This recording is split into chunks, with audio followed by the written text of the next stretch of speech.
This is the Detroit Sports Podcast Network.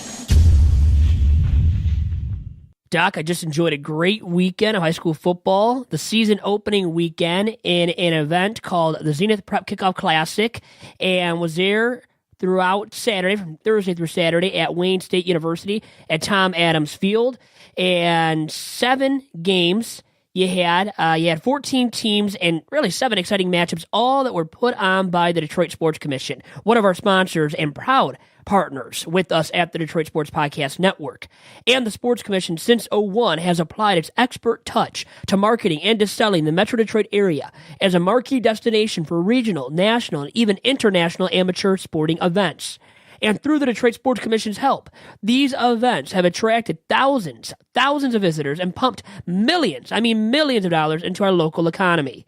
It is why Detroit is now not only the place where champions are made, but also the place where championships are played. To find out more about the Detroit Sports Commission and all of the events they are bringing to our very region, follow the DSC on Twitter and on Instagram at DET Sports, and check out their fine website at DetroitSports.org.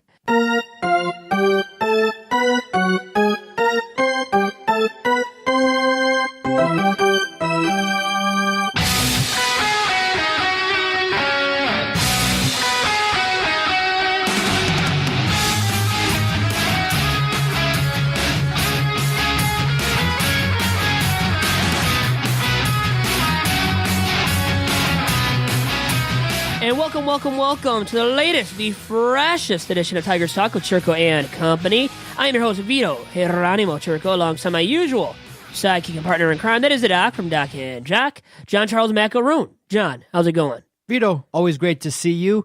I enjoyed myself a long weekend in Traverse City. What do we got on tap today for Tigers Talk? I was a little bit out of touch with the Tigers. I know they lost 2 of 3 versus the White Sox, and on Sunday they got roasted. But what has been going on? What's on your mind regarding the week that was for the Detroit Tigers? Well, last Thursday, we had the ugly incident where Miguel Cabrera got involved in punching Austin Romine of the Yankees. He ended up getting 7 games and a suspension for it. Other guys were also suspended, including Alex Wilson. Austin Romine obviously got it. And it's kind of funny because Austin Romine, we know who plays for the Tigers, his brother, Andrew Romine. And you had this ugly fight break out with Cabrera instigating it and starting it. You know, he spearheaded this ugly incident, the fighting, throwing punches. I mean, real jabs at Austin Romine. It got out of hand, and you saw the Yankees bullpen run in, and that led to a lot of memes on Twitter, all over social media too.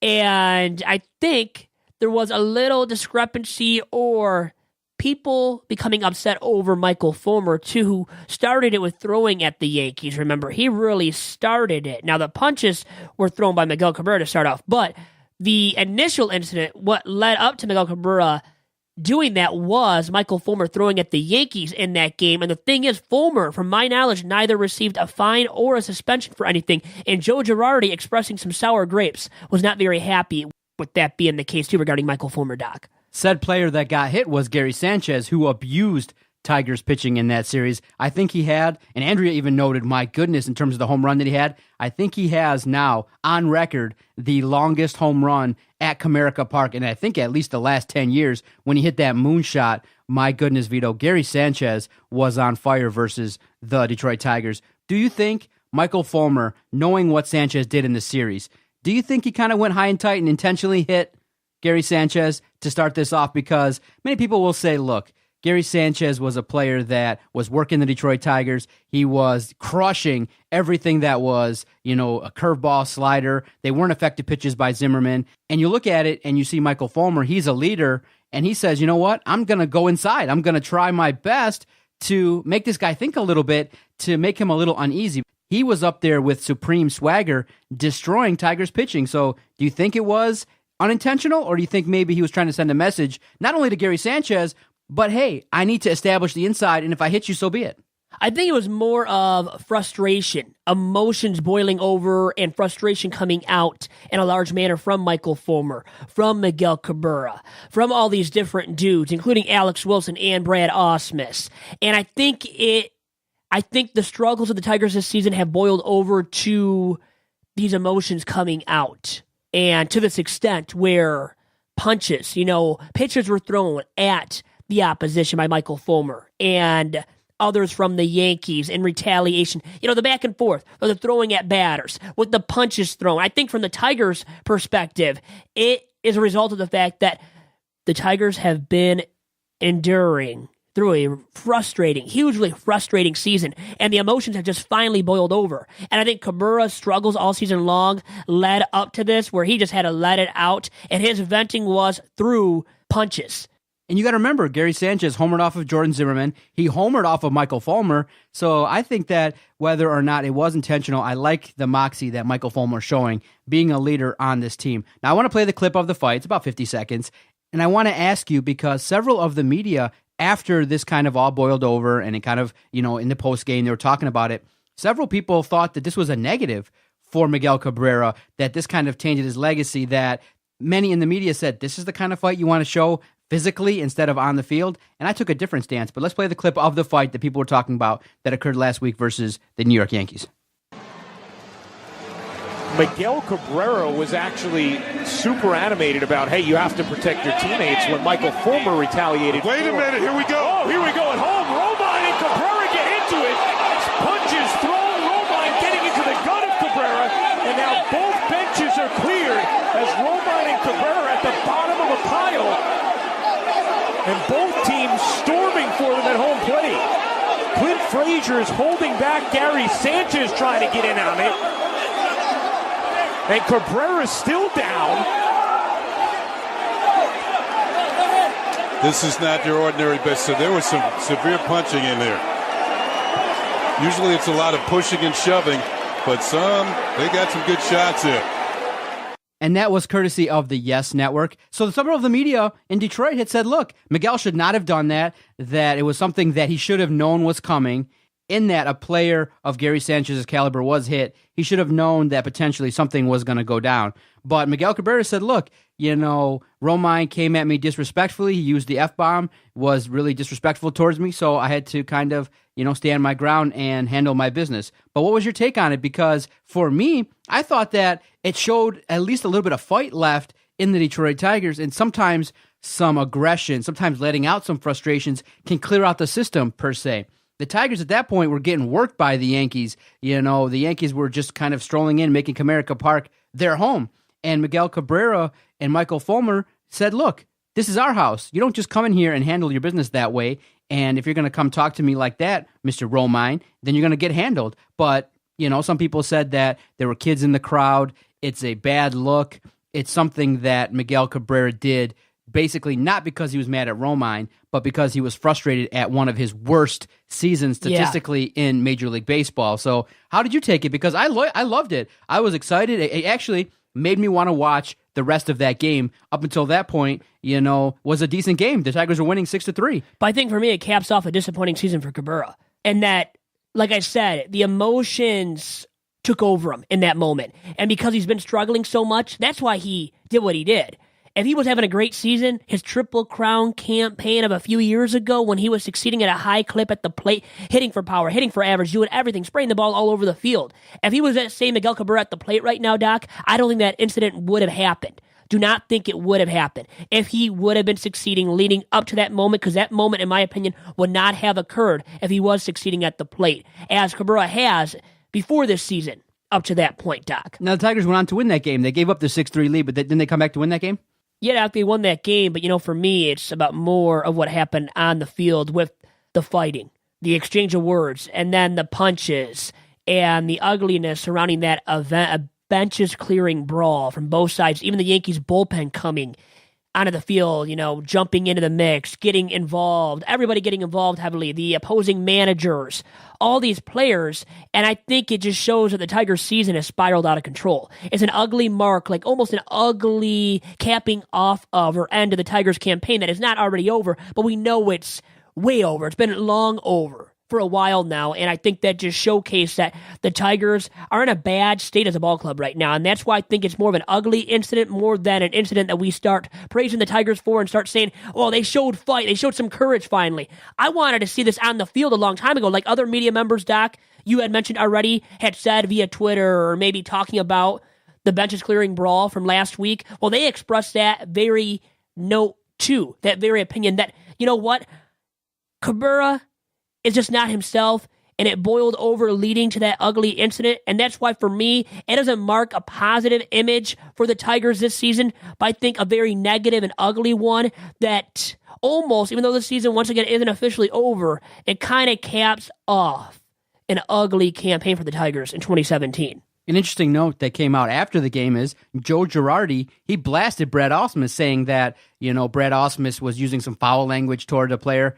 Brett Gardner, yeah, he was saying. I find it hard to believe that Ausmus would drop an F-bomb based upon his demeanor in the dugout, but Joe Girardi, manager of the Yankees, he was not fond of Brad Ausmus, was not fond of what the Tigers were doing, and kind of felt like, that the Yankees kind of were behind the eight ball, and he really was upset that Betances got ejected, thinking that, why would he intentionally throw at McCann when the game is tied, especially with where the Yankees were. But when you kind of look at it deeper a little bit, Betances kind of, when you explore kind of his control, has only hit one or two other batters. I think that was the first batter he had hit all season long, so that tells you right there that he did it intentionally. And Fulmer did, by the way, I didn't really answer your question from a long time ago now. Fulmer did it intentionally because he wanted to get at the Yankees, and the frustration, the emotions boiled over, and the frustration was showcased on the field through Fulmer and then Betances. I mean, what he did there, it was intentional. It was a lot of intentional acts, Doc, between both sides. He was intentionally throwing at McCann, but I don't believe he meant to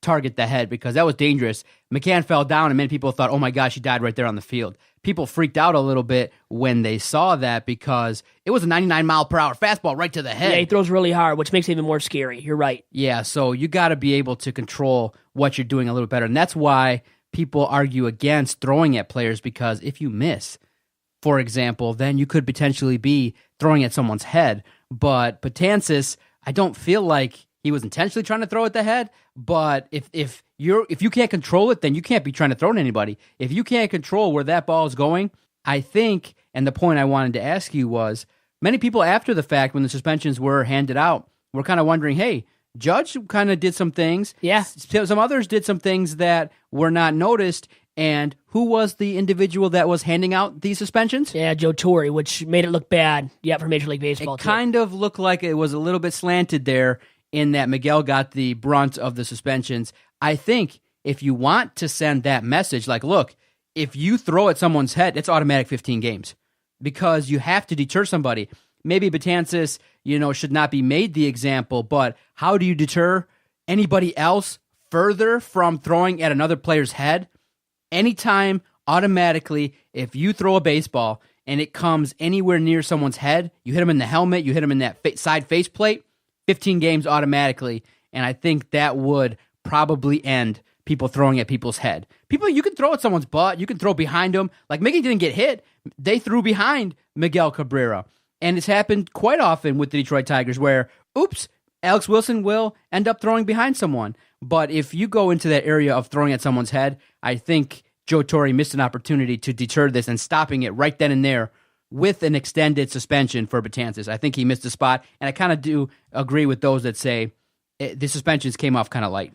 But you know what? Cabrera deserved the 7-game suspension and the lengthiest suspension of all the guys that did get suspended because he was the jerk. He was the coward, almost you could say, who started the fight. And I guess I'm making a strong take here, a hot take. Okay, but the thing is, Cabrera has been kind of ridiculed by media members and fans alike for not being a strong leader inside the clubhouse this year and for kind of being tuned out, not in tune with the ball club this year. And I think it's resulted in some poor production at the plate. And that's on top of nagging injuries, what's going on in Venezuela. I think a lot of factors affecting his on-the-field productivity, especially at the plate this year. And, all those factors add up to why he has struggled so mightily throughout this season. And I think that it's almost as if that's all you get out of Cabrera at this point. I mean, that's where he's showing his brashness, his leadership. That's not leadership ability or qualities on the field, what he did in starting that fight and throwing punches.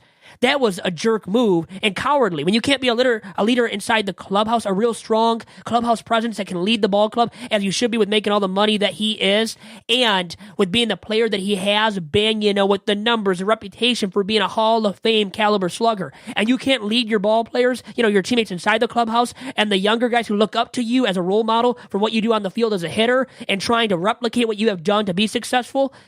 And that's the way in which you lead or try to lead. And even Brad Ausmus, I think he's a bad apple in the Tigers clubhouse as well, and not a true leader or a strong leader inside that clubhouse. And I think Brad Ausmus a bad apple. I think he is. I think Cabrera has been this year. I think Victor Martinez as well, who, remember, did you see all those shots of him not going into the fight to try to break up anything or to help out his teammates? He was strongly ridiculed by a lot of people for not trying to break up anything, not trying to get involved with the fight to help out his teammates. And it looks like he's tuned out as well. He's not in tune with the ball club and what's going on this year. And Cabrera, same thing. Brad Ausmus, not a true strong leader. But all Vito, these guys, and I think it was showcased in that fight. But what happens in a fight when you get your adrenaline going and things get jumping? Your heart starts pounding. What's happened recently with Victor Martinez? I think you also have to kind of use some common sense that he's trying to avoid any situation where he gets all riled up, and he might have a little bit of a concern about how much he exerts in a baseball game because of the fact that, he's got a family member. His dad died pretty early of a heart problem. You look at it and you say, well, I can understand a little bit. Victor, he's old as hell. What's he really going to do? But he does have stature. He's a big dude. But at least go over there more. Like, he was way away from the pack of players of the Tigers and the Yankees. He wasn't even close to anybody. And he's your veteran clubhouse leader. And I know he's got the heart murmurs and the injury problems of the past that have nagged him this season as well and have piled up on him and have caused him to be the lackluster guy at the plate that he has been this year. But still at least show a little bit of courage or emotion. A little bit of emotion is what I'm looking for out of him. A guy that was our strong clubhouse leader, clubhouse presence in recent memory. This year, where has he been? It seems like he hasn't been actively involved with the team, in tune with the team in the clubhouse and what's happening this season. And I think it showed in that one fight, in that single incident. It showed Brad Ausmus isn't a true leader. V-Mart is no longer that true leader. Cabrera, if he ever was, is no longer that true leader.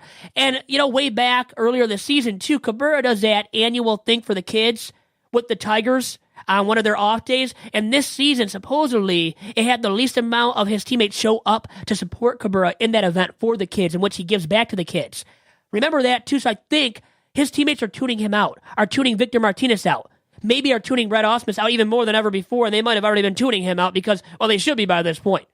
And also, did you see after all this fighting went down, what happened inside the Tigers' dugout after? Yeah, Vito, I did see it. Victor Martinez was having a discussion with Justin Verlander and Nick Castellanos, and it kind of seemed like something was said where Justin Verlander was kind of giving him yeah, whatever, and kind of walked away. They kind of flipped him over, told him to F off and go away, and V-Mart then walked away. And for me, I think there's some trouble inside the clubhouse, and I think some people have started to indicate that, have started hint at it, that there's more than just on the field troubles. There's off the field troubles, and it starts with Miguel Cabrera and whatever he's up to, whatever's causing him to not be mentally in check or in tune with the ball club and what is happening on the field. And I think it's resulted in his lackluster performance at the plate on top of everything else that I've already discussed. The trouble at home in Venezuela.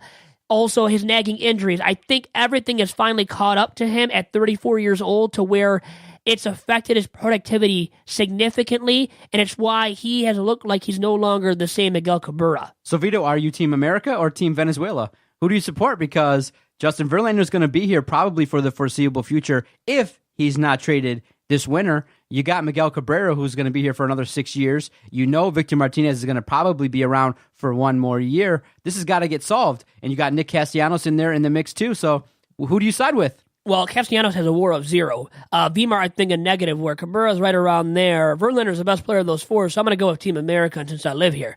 But I've respected those Venezuelans. I've respected V-Mart, specifically Miguel Cabrera as well. And he's like the leader in Major League Baseball of Venezuela, right? He's the king of Venezuela in terms of Major League Baseball players, the captain of Venezuela in terms of Major League Baseball players. But I think his respect has gone down, is trending downward this year from his teammates and the opposition, because now they see him as this guy that has no respect for anybody else, no care in the world about his team or his teammates, and I think it's affecting his status and maybe even his legacy as one of the greatest players ever in the history of Major League Baseball. And perhaps at this point, the best player ever from his native Venezuela.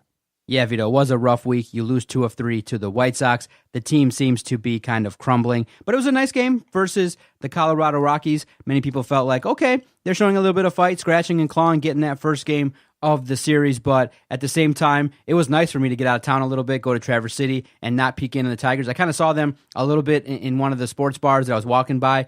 But other than that, the whole weekend, it was kind of nice to be Tigers free for a minute, because of the fact that, the play hasn't been that great. And when you play a team like the Yankees and you see what they're about, it's a measuring stick.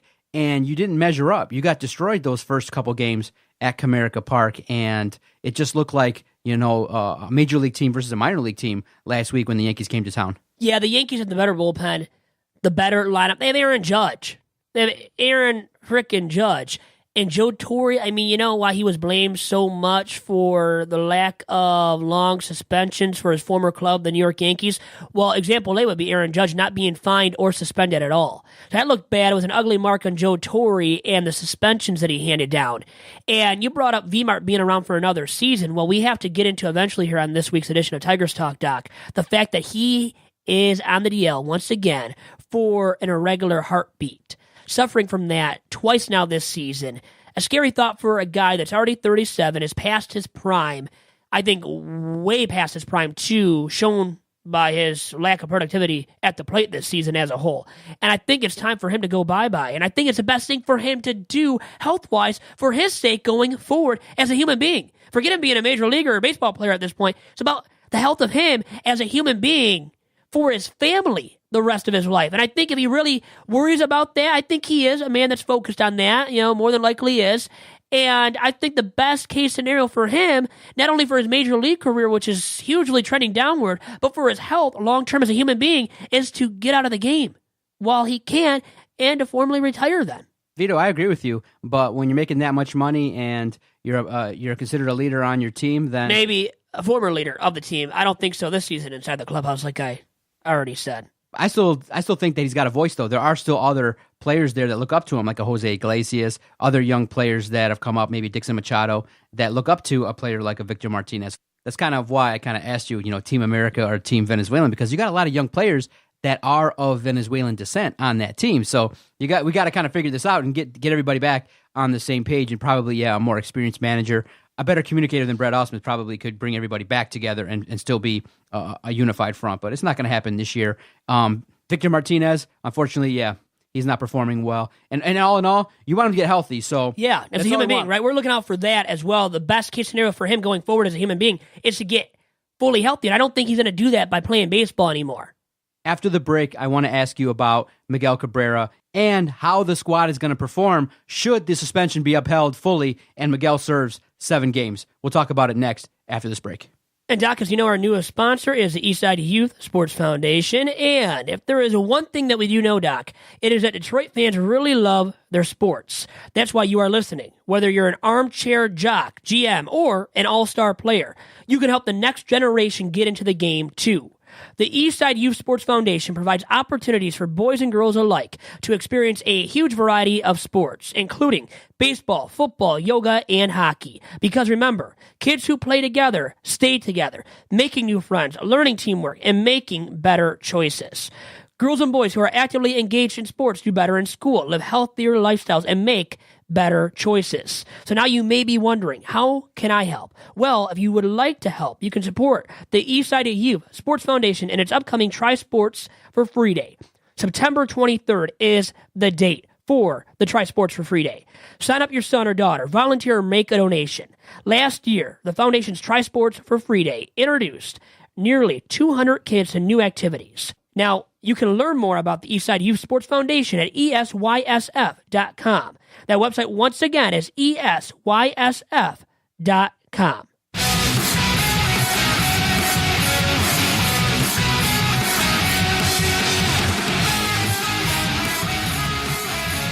And back here on episode number 105 of Tigers Talk with Chirco and Company. Across from me at the desk, as usual, is the Doc from Doc and Jock, John Charles Macaroon.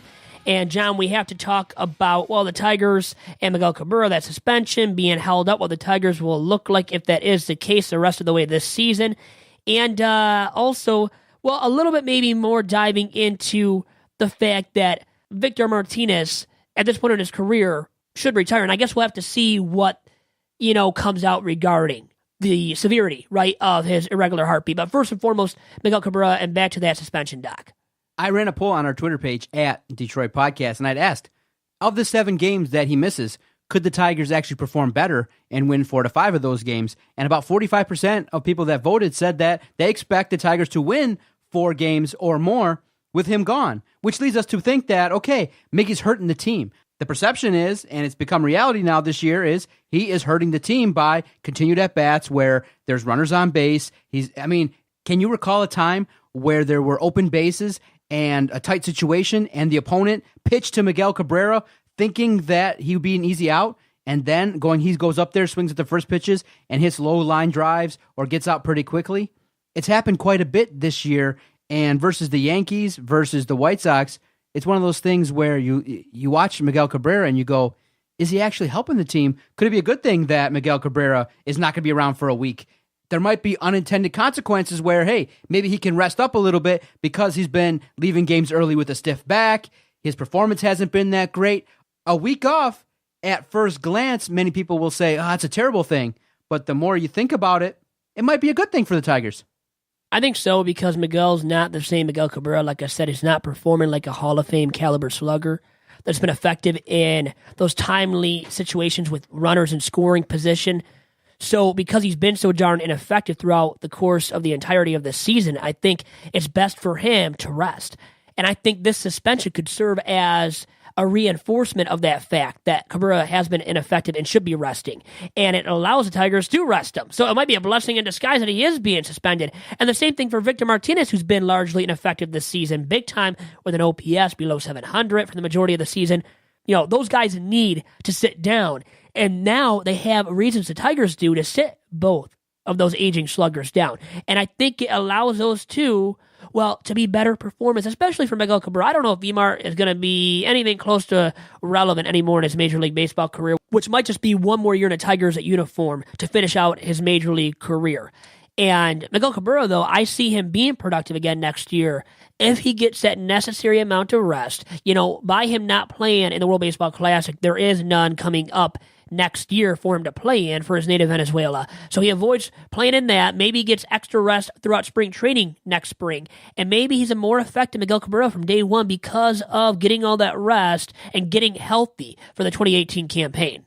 See, I'm always of the opinion that a healthy player can perform. And why is it that Miguel Cabrera has been going up there game after game if he's been hurt? Is he not reporting it correctly? Is the training staff not relaying the message back to management? Because it's kind of obvious, though, that Miguel Cabrera is hurt. It's obvious that this is a player that's not performing at the level that we once knew. And, I know that everybody wants him to be a warrior, and you want that warrior mentality. But at the same time, if you're going up there with runners on base and you're getting out, you're striking out, you're not making the same contact that you used to, and you could if you were healthy, then maybe you should just sit him down early. Remember, Justin Upton has sat before. Other players have sat and have come back a little bit stronger. And throughout the year, in years past, he's been given games off here and there. But maybe now at this stage in his career, if you notice that he broke down this year, maybe give him a couple of days off here and there in an effort to try and improve where he's at. It's been an unbelievable disaster where Miguel Cabrera, when he's been ineffective, has hurt this team offensively, and I believe that the Tigers go as Miguel Cabrera goes. In regards to Victor Martinez, listen, man, I know it might be in his best interest to retire, but I don't think he will unless his heart is worse than what we think it is.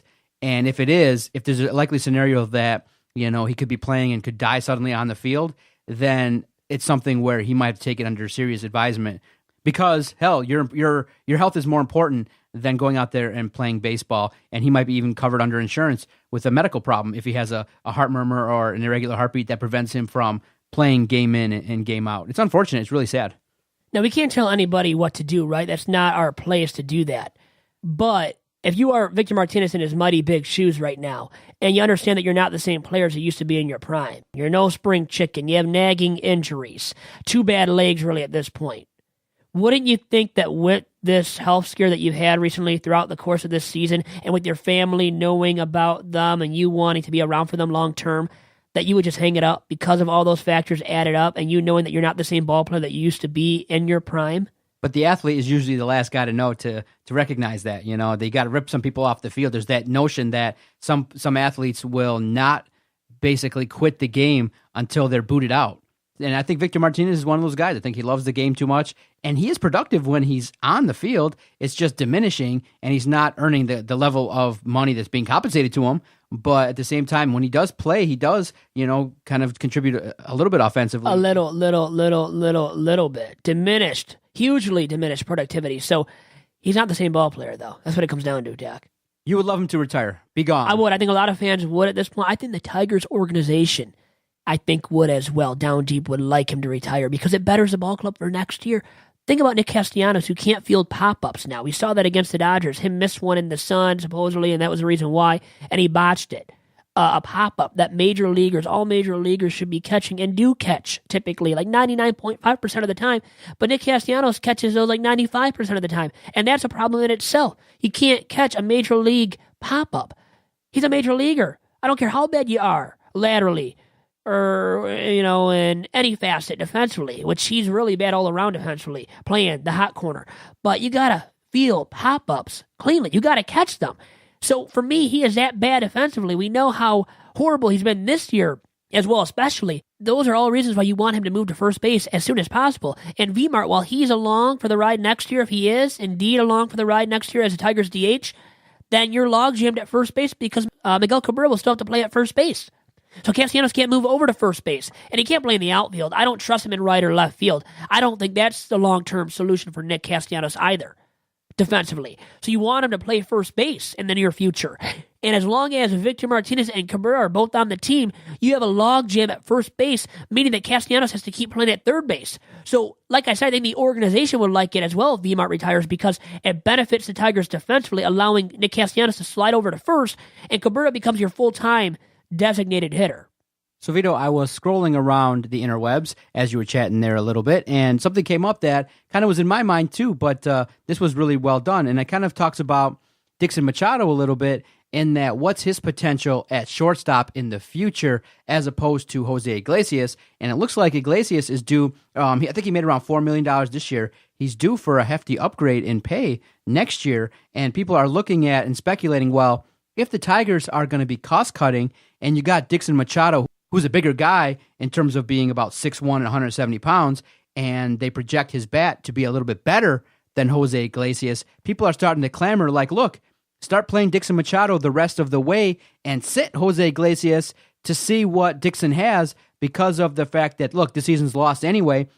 Let's see what you have for the future if you're going to make that decision. Ausmus was asked about it. He said, no, look, defensively, Iglesias is doing well. Iglesias is batting .256 with a .289 on-base percentage and a .659 OPS, but his defense is considered top-notch, whereas Dixon Machado is still learning that position. But at the same time, do you think, going forward, would you stick with Jose Iglesias and his bat that's inconsistent, or would you say you could have a cheaper, younger player that might figure to have a higher upside in Dixon Machado? How do you see that playing out? I think Machado deserves some reps, but I think Iglesias right now, because he is young, under team control, he's cheap, cost-effective, all of that matters too to organizations in Major League Baseball. He's going to arbitration next year. He might be getting a lot more money, Vito. Well, more money than Dixon Machado will at this point, but I think they view Iglesias still as maybe not the shortstop of the future, but as a satisfactory stopgap. A guy that can play the position well enough defensively to make up for some glaring holes in his swing. Machado, with less than 125 at-bats this year, .336 on-base percentage and .708 OPS. So he's a little bit better. Better at the plate, but small sample size, like you said. Remember, that's the key phrase there, small sample size. But then how do you know going forward if you're going to be willing to drop Jose Iglesias or move on or make a deal to figure it out if you don't play Dixon Machado? Because of the fact that anybody could say, well, it's a small sample size. What I'm asking you is, based upon what you've seen in your gut when you watch Dixon Machado, do you see a guy that could blossom into an offensive threat with that frame? No, I don't really believe in that. I don't really believe in him becoming a fully effective major league hitter. I don't see him being a great run producer, that much better at run producing than Jose Iglesias. So Vito's relegating Dixon to being the mop-up guy like he's been. he's a good utility guy, and he can field satisfactory. But the thing is, I don't think his bat will be so much better than Jose Iglesias's. But I get your point. You want to try him out because the season is lost. But what are you going to do with Jose Iglesias and just shut him down? You got to have a legit reason. You can't just tell Jose Iglesias, right, that you have to sit down the rest of the year. It's like what I said with my logic regarding Miguel Cabrera and Victor Martinez. Well, those guys have some concerns now. The 7-game suspension for Miguel Cabrera now, maybe it'll be reduced or appealed and then reduced. Victor Martinez, maybe it's not that severe, but those guys have legit reasons right now for sitting down.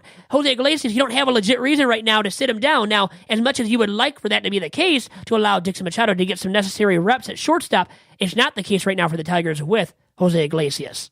Okay, well, maybe then you just have a rotating situation where every other game... You could do that at least, to try out Dixon Machado more full-fledged and to see what his bat really is made of. Because we know what Jose Iglesias' bat is made of, right? It's not that productive. Maybe Machado's a little bit more productive, but I don't know. Does that outweigh what Iglesias does defensively? Because Iglesias is this Gold Glove caliber shortstop. We know that much now from Jose Iglesias. He is that good with the glove. Machado will never get there defensively, and he might just be a smudge better than Jose Iglesias offensively. So what does that really equate to and give to you as a Tigers organization? I don't think it gives enough value to warrant you saying, oh, Machado for sure is our shortstop of the future, when we already kind of have that same level of production from Jose Iglesias, who is also young. But Vito, I'm saying that the Tigers might be short on cash. Obviously, if you were flush with cash, then you would pay Jose Iglesias whatever he wanted. But the Tigers are going to say, well, we could do this thing a little bit cheaper and we might get a little bit less production, but if we don't have to pay Jose Iglesias between $5 and $7 million, we can pay Dixon Machado on the cheap. That's how you continuously build a successful team, is to have cost-effective players that can produce. And what we've seen so far in Dixon Machado is a guy that, if his bat develops, might have a higher upside offensively, and you might take that as a trade-off as opposed to Jose Iglesias, who's upper tier in terms of defensively, but goes into these long stretches of not doing much on the offensive side of the game. I'll just say this. Jose Iglesias, I believe it was back in 2013, hit 300 over the course of pretty much a full season as the Tigers shortstop. Once they got him, he was effectively producing at the plate as an average guy. And the batting average now doesn't hold as much value, but still, he did do that over the course of pretty much a full season at one point, hitting 300, where Dixon Machado still has to prove that he can even hit that for a batting average over the course of a full season. But I guess your point is, I agree with you, it's about letting him show that he's worth more PT, that he can hit the 300 or around 300 for a full season. And he's hitting 298 right now. We know that going into Tuesday. And, can he do that for a full season? Well, I guess you have to let him show it, right? Let him prove that he's good at the plate or just bad. And maybe he can't live up to this over the course of a full season. But I guess your point is, and I agree with you more and more now that I'm thinking about it, it's that, well, you have to let him showcase that he's either worth playing full-time or not worth it playing full-time. That's why you have me here, Vito, to unlock that potential in your mind, to think about things in terms of being a little bit more cost-effective. So more deeply thinking about it. That's what it is, and I guess it's worth it to get that out of me once in a while, Doc, and I appreciate that. Any concern? Are you peeking into the minors at all, seeing that Norris has struggled a little bit? Yeah, he has. It's kind of scary because we're still counting on Boyd. We're still counting on Daniel Norris to kind of take some steps. And it was a little bit concerning last week. I was watching, I think it was versus the Yankees, where Justin Verlander had kind of come out and said that, Matthew Boyd has to kind of trust his stuff. That part of this is also mental, in that Boyd and Norris got to, trust what they got and be able to throw pitches, that can get guys out. But I think that when you look at Boyd and Norris this year, in my eyes, if you tell me who are the two most disappointing players outside of the superstars, it's got to be Boyd and Norris. They haven't taken that step, and they've opened up a bunch more question marks in terms of what they're going to do in the future than proving anything. And it's really unfortunate, because I really thought that Boyd and Norris were going to take a step this year. I think it's very disappointing, too, especially with Daniel Norris, because I expected him to become a frontline arm this year, borderline frontline arm that can be at least an effective number 3, and now he's producing middling, just disastrous results pretty darn consistently in AAA Toledo. Not even at the major league level, but at AAA Toledo, he's producing results that are dismal. And the thing is, we thought he would be productive pretty much every 5th day this season, and he hasn't stayed healthy. He's been bothered by the injury bug, and he hasn't produced when he has been a major leaguer for the most part, and he's been horrible recently in his rehab assignment to try to get back to the majors by the end of this season. And it's a clear-cut sign that this season is a lost season for Daniel Norris after we expected coming into the season, Dak, that he would take the next step, like you said. And that's why we have to be disappointed in Daniel Norris, and that's why he has to be one of the busters of the season. In totality, right? Him, Miguel Cabrera, Victor Martinez, those guys have to be noted as our biggest busters of the season as a whole, Doc, at this point. Nick Castellanos, same thing. He hasn't produced enough to make up for his lackluster defense at third base, having a WAR of 0 going into Tuesday, the day of this recording. It tells you that he has struggled more than we thought he would ever coming into the season, too. Norris, same thing Matt Boyd has. But see, I never put as much stock in Matt Boyd being an effective every fifth-day starter for the Tigers in the rotation this season. I thought Daniel Norris would take that next step, would become that effective every fifth-day starter. And he had a string of quality starts, almost 20-plus quality outings in a row coming into the season. But Norris never found that magic. Even a start this year had a myriad of issues, including the injury bug, and he's not going to get back to relevance this year at this point, at this juncture in the campaign. This is a lost season. We have to chalk it up as that for Daniel Norris, and just hopefully he reclaims something next year, because you need him to be effective in 2018 if the Tigers want to have any chance of being relevant in that rotation, which has suffered from a myriad of issues and has been downright horrible for the majority of the season too, including also with Justin Verlander in the first half, because he was so darn bad consistently. That didn't help out the Tigers' cause either in that rotation. And, he has since refound his magic, has become relevant again. But because he was so lackluster and non-productive in the first half, the Tigers' rotation as a whole never really could find any stable level of success. And up to this point, they haven't still, and it's not going to happen. It is a lost season for the Tigers rotation at this point. Sad but true, and that was really their calling card and the reason why they could have been successful and a competitive ball club in 2017, Doc. Yeah, it's one of those things where when you start looking and projecting ahead, you really would want Boyd and Norris to really compete and teach these guys some things, because you want them to progress. But when they regress, it's really hurting, especially with Jordan Zimmerman and Justin Verlander being a year older. You don't know what they're going to do next year. You would think that a young arm would step it up. But these two, really disappointing. And with Norris being a little bit mental and, having these physical ailments, and with Matthew Boyd not trusting his stuff and needing Justin Verlander to kind of coddle him a little bit and tell him, hey, trust your stuff, get guys out.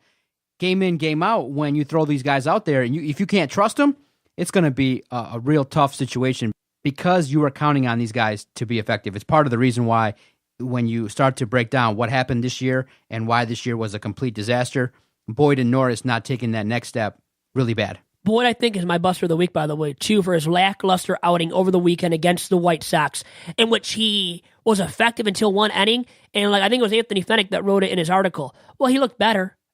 Well, come on, it's not good enough. Looking better, but he still got rocked by the Chicago White Sox, who are a lackluster ball club this season. Boyd has not been nearly good enough, nearly effective enough to warrant a lot of positive talk to be out there about him. We haven't been able to positively talk about Matt Boyd for the entirety of the season leading up to this point, Doc, and it's a sad thing when you really counted on him, like you said, at least a little bit coming into the season to be an effective fourth or fifth arm in that Tigers rotation. He has not been anything close to that, and for his most recent outings really now, he is my buster of the week on this week's edition of Tigers Talk, Doc. My toast of the town, Miguel Cabrera. I know that many in the media do not like what he did. I fully respect what he did, in that if someone's going to come at you, throw a baseball at you, and you're having a conversation and someone drops an F-bomb, sometimes you got to handle your business and you got to do some things.